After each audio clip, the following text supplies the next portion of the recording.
Morgue. Part 1. My name is Lien. I am 27 years old. I am a doctor in the anatomy department. I am cheerful, beautiful, and a lover of horror and the supernatural, and I never imagined that I would live one of the horror stories that obsess me.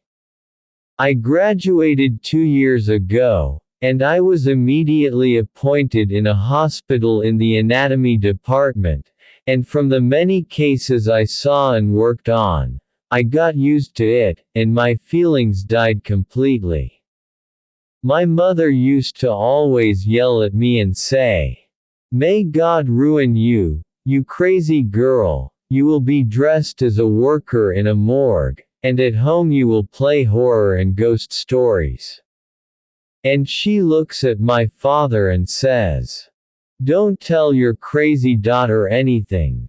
My father always looks at me with a smile and says, "My dear, do what you like, and don't interfere with your mother, and I am sure that you will never do anything wrong."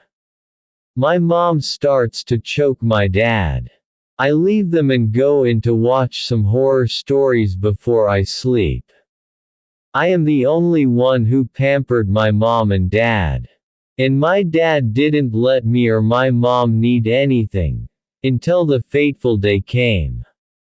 One day I was going to the hospital, and when I arrived I found the hospital crowded, about 500 people, and I'm not exaggerating, but it was very crowded. And they were all sad and crying. And I understood from the sadness of the people that someone important and dear had died.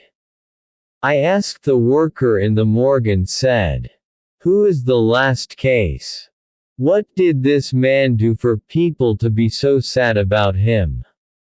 The worker said, "Doctor, they say his name is the monk. He is very, very, very old and no one went to him without his problem being solved, but he died suddenly, doctor. He wasn't sick and no one expected him to die." From my experience in horror, people like these are always swindlers and charlatans. I sterilized myself and entered the autopsy room with the assistants, and the body was ready for autopsy. Let me describe his appearance. Black face, white eyes wide open, and his mouth open as if he was screaming, and he almost died because of what he saw. On his face was God's wrath from what he was doing.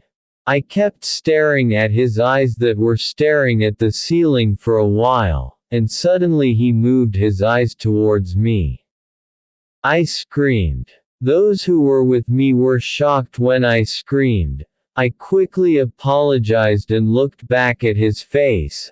I found him normal and his eyes closed and his mouth closed, the same black face that God's wrath was on, but his mouth and eyes that were opened seconds ago were closed. I asked those who were with me and said, "Don't you notice anything strange?" The body had its mouth and eyes open and suddenly closed them. Their response was unexpected. "No, doctor, the body had its mouth closed and its mouth closed from the beginning."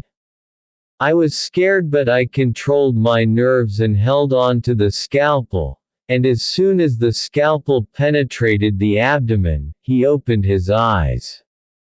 I screamed and stepped back, and ran outside, terrified, and said, "I won't continue, I won't continue." They brought me Lamon and started to calm me down, and I refused to continue and asked to work the next day. I needed to rest now. As I was leaving the hospital, I heard someone calling me. I looked and found that it was one of the assistants who were with me on the case, saying, "Take your phone, doctor, you forgot it in the autopsy room."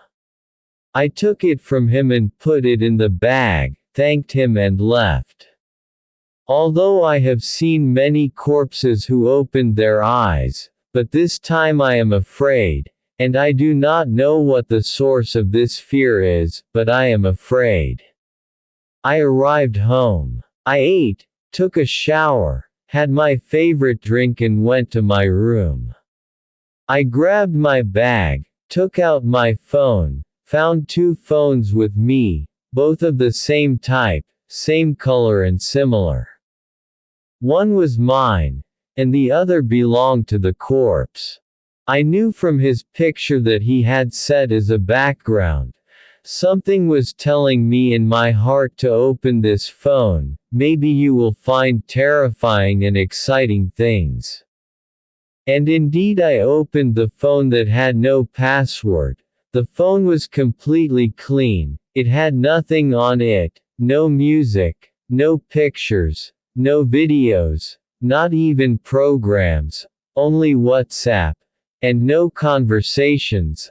I closed it and put it in the bag to remember in the morning to return it and hand it into security, and I grabbed my phone and opened a horror story and started reading, and with the first quarter of the story. Tin. I received a message on WhatsApp. I opened it and it was one word. Save me. Tin. Save me. Tin. Save me. Tin. Save me. One word repeated. I replied and said, "Who are you?" Tin. "I am the one you were dissecting today." I gasped with shock and my whole body was sweating with fear. "Oh dark night," the corpse is texting me.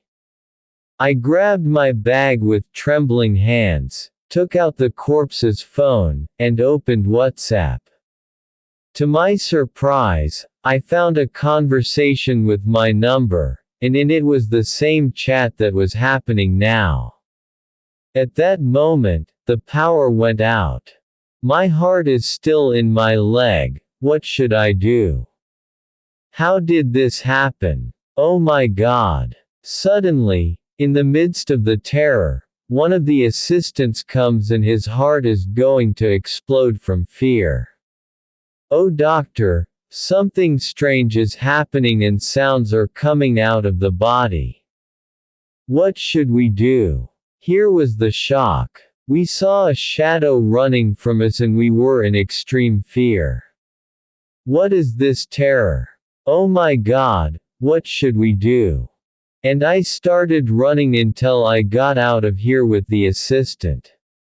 I left the hospital safely, and there was a message.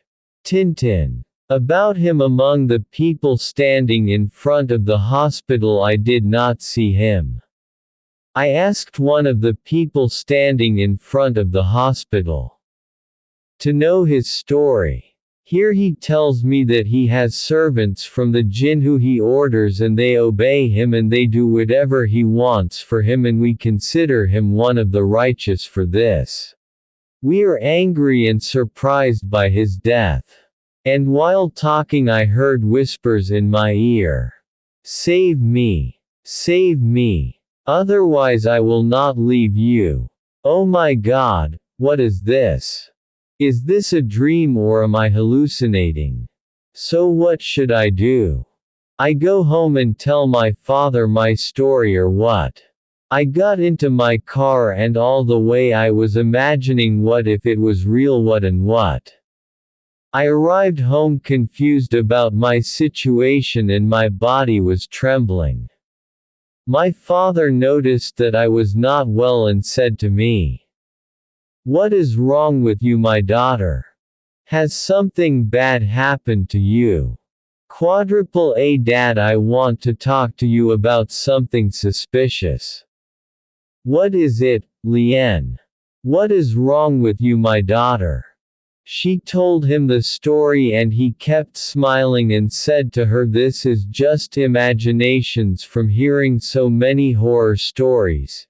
Change your clothes, take a shower and go to sleep. In the morning, she will be fine." She entered her room, looking in the mirror, and there was this monk in the morgue standing behind her, and the image of his terrifying face, his eyes were red like a monkey, and his body was long like a genie. She screamed loudly, "Oh my God, who are you? No one will hear you, I asked you to save me, and you don't care."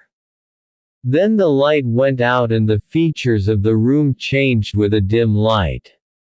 He took her to the underworld, and here the horror erupted. She had nothing in her hand, and she could not move.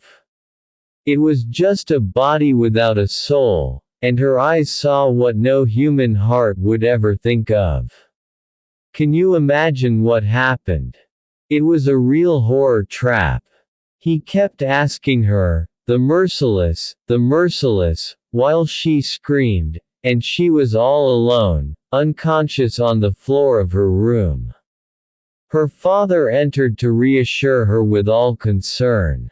"Lien, wake up, my love, what happened to you?"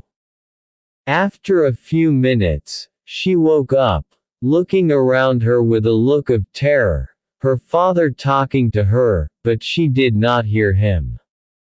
She slept and slept until morning and she was late for work, but she wanted to make sure of the truth of the event with all her longing and fear.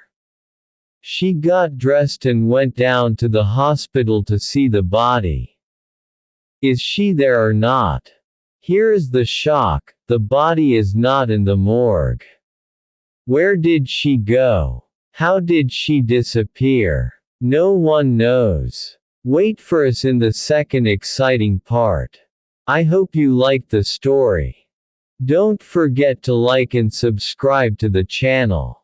And whoever wants to send their story to me and publish it on the page, this would be an honor for me.